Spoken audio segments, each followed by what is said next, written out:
Across the U.S., a massive storm system is getting ready to spit out giant hailstones, tornadoes, and even blizzard conditions. Some new concerning model trends even suggest an increasing significant tornado threat. When and where do you need to pay attention? Let's break that down right now. Today we have an enhanced risk extending from Evansville, Indiana, all the way down into south central Oklahoma, all the way to Oklahoma City. And this is going to cover that risk for very large hail, up to grapefruit size, and high wind risk, as well as a 5% tornado risk. Tomorrow, we have an all hazards enhanced risk driven by tornadoes, wind, and hail, and potentially significant tornadoes, the way I'm seeing it. Before we get an idea of what we're getting into, we got to take a look at what's going on right now. So currently we do have some flood watches over the area that could be hit with some severe weather on tomorrow.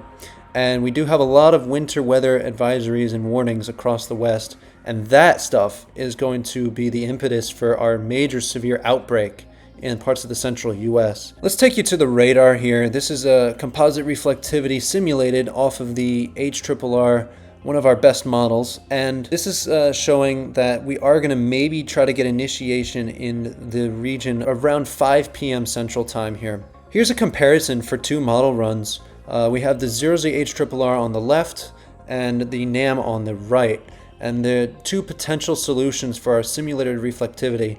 And the HRRR initializes convection at 5 p.m. Central here, and the NAM on the right side initializes convection at about 6 p.m. Central. So we're not exactly sure when convection will fire, but sometime in the mid-evening hours. Something else I want to point out here, on the NAM you can see a more linear mode seems to result in parts of Kansas and especially into Missouri. And then on the HRRR it's more discrete for a longer period of time. But why is that? Let's take a look at why we have these model differences and what I think would be more favored. Something important to look for convective evolution is your shear with respect to the boundary.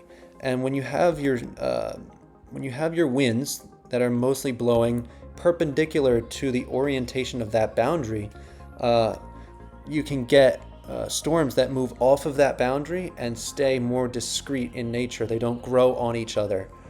And in that case, I think we do have that kind of setup here for today's risk.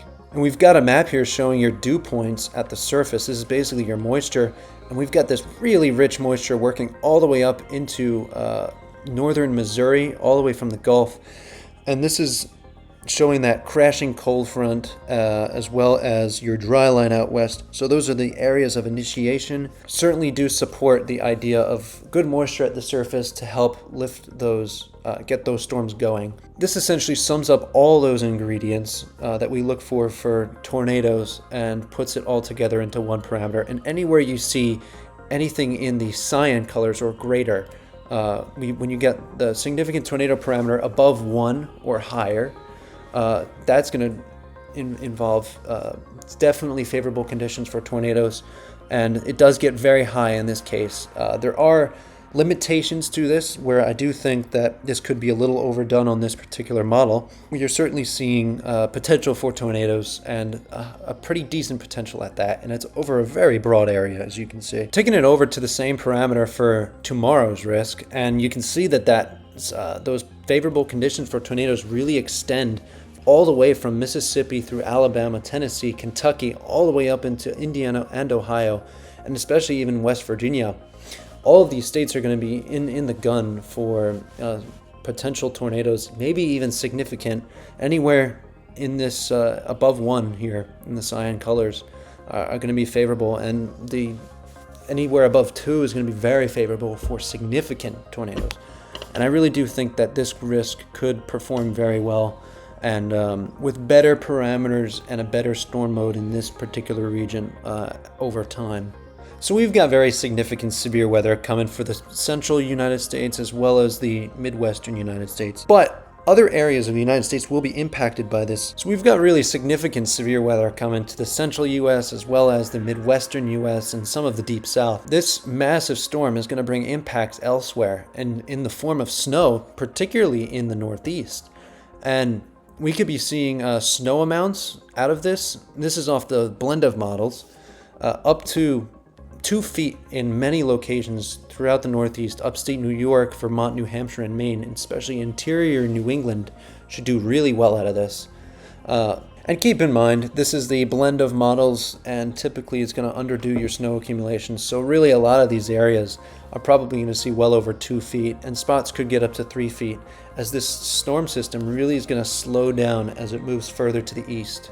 And it's going to dump lots of snow over a long period of time, all the way from Wednesday through Friday. So a 3-day event, and that should dump a lot of snow over this region.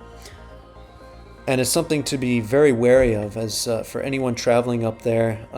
Perhaps as we get into this, we could see snow on the ground in some places for the eclipse that's coming up, and we'll talk more about that in our next video. So please, everyone, stay weather aware for the upcoming severe weather as well as the snow in the Northeast, and pay attention to your local National Weather Service office for the latest information for your location.